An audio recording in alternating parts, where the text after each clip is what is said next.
Kidnapped by Robert Louis Stevenson. Chapter 13. The Loss of the Brig. It was already late at night and as dark as it ever would be at that season of the year, and that is to say, it was still pretty bright, when Hoseason clapped his head into the roundhouse door. "Here," said he, "come out and see if you can pilot." "Is this one of your tricks?" asked Allen. "Do I look like tricks?" cries the captain. "I have other things to think of. My brig's in danger." By the concerned look of his face, and above all, by the sharp tones in which he spoke of his brig, it was plain to both of us he was in deadly earnest, and so Allen and I, with no great fear of treachery, stepped on deck. The sky was clear, it blew hard, and was bitter cold. A great deal of daylight lingered, and the moon, which was nearly full, shone brightly. The brig was close-hauled, so as to round the southwest corner of the island of Mull, the hills of which, and Ben Moor above them all, with a wisp of mist upon the top of it, lay full upon the larboard bow. Though it was no good point of sailing for the Covenant, she tore through the seas at a great rate, pitching and straining, and pursued by the westerly swell.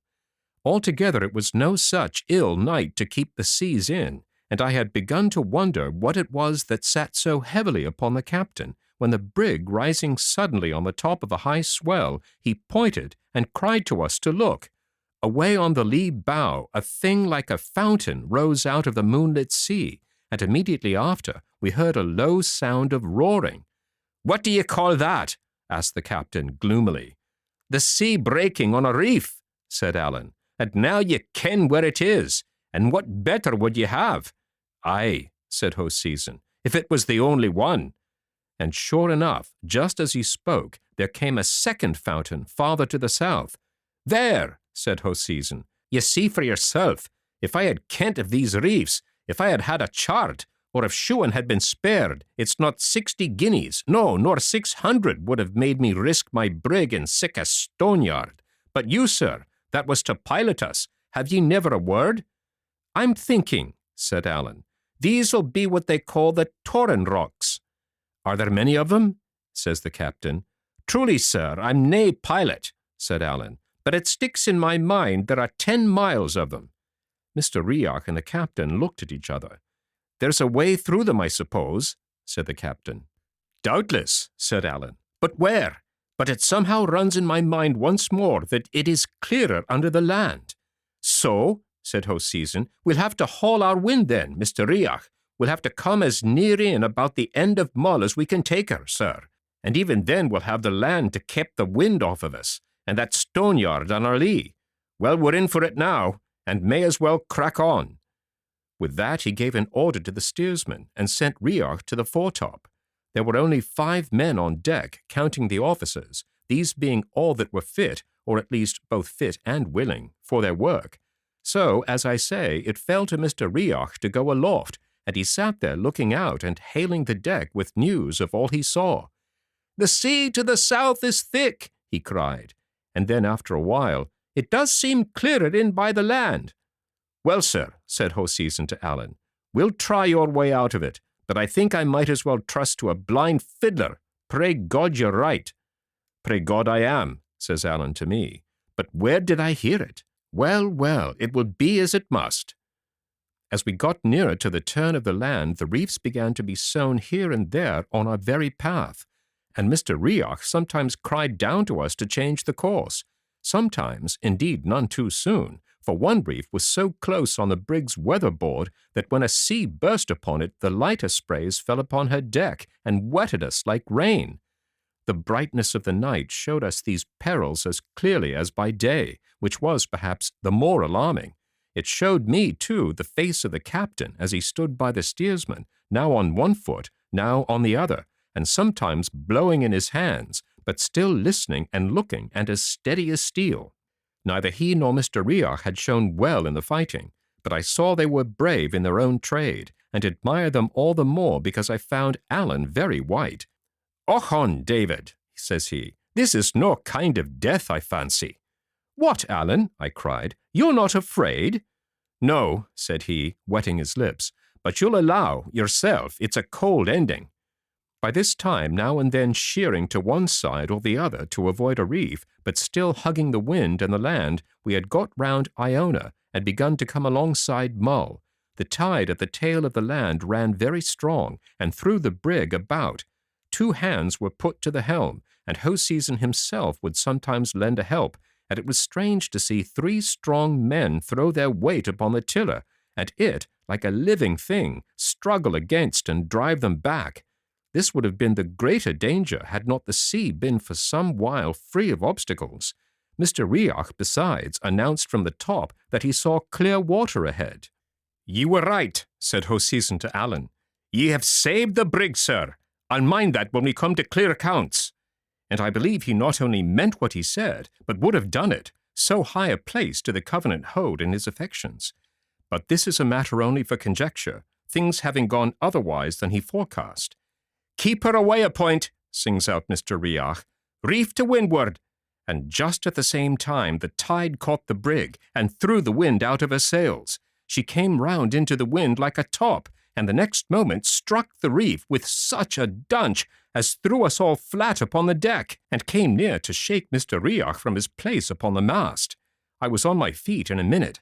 The reef on which we had struck was close in under the southwest end of Mull, off a little isle they call Irade, which lay low and black upon the larboard. Sometimes the swell broke clean over us, sometimes it only ground the poor brig upon the reef, so that we could hear her beat herself to pieces, and what with the great noise of the sails, and the singing of the wind, and the flying of the spray in the moonlight, and the sense of danger, I think my head must have been partly turned, for I could scarcely understand the things I saw. Presently I observed Mr. Riach and the seamen busy round the skiff, and, still in the same blank, ran over to assist them. And as soon as I set my hand to work, my mind came clear again. It was no very easy task, for the skiff lay amidships and was full of hamper, and the breaking of the heavier seas continually forced us to give over and hold on, but we all wrought like horses while we could. Meanwhile, such of the wounded as could move came clambering out of the forescuttle and began to help, while the rest that lay helpless in their bunks harrowed me with screaming and begging to be saved. The captain took no part. It seemed he was struck stupid. He stood holding by the shrouds, talking to himself and groaning out aloud whenever the ship hammered on the rock. His brig was like wife and child to him. He had looked on day by day at the mishandling of poor Ransom, but when it came to the brig, he seemed to suffer along with her. All the time of our working at the boat, I remember only one other thing, that I asked Allen, looking across at the shore, what country it was, and he answered, it was the worst possible for him, for it was a land of the Campbells. We had one of the wounded men told off to keep a watch upon the seas and cry us warning. Well, we had the boat about ready to be launched when this man sang out pretty shrill, "For God's sake, hold on!" We knew by his tone that it was something more than ordinary, and sure enough, there followed a sea so huge that it lifted the brig right up and canted her over on her beam. Whether the cry came too late or my hold was too weak, I know not, but at the sudden tilting of the ship, I was cast clean over the bulwarks into the sea. I went down and drank my fill, and then came up and got a blink of the moon, and then down again. They say a man sinks a 3rd time for good. I cannot be made like other folk then, for I would not like to write how often I went down, or how often I came up again. All the while I was being hurled along and beaten upon and choked and then swallowed whole, and the thing was so distracting to my wits that I was neither sorry nor afraid. Presently I found I was holding to a spar, which helped me somewhat, and then all of a sudden I was in quiet water and began to come to myself.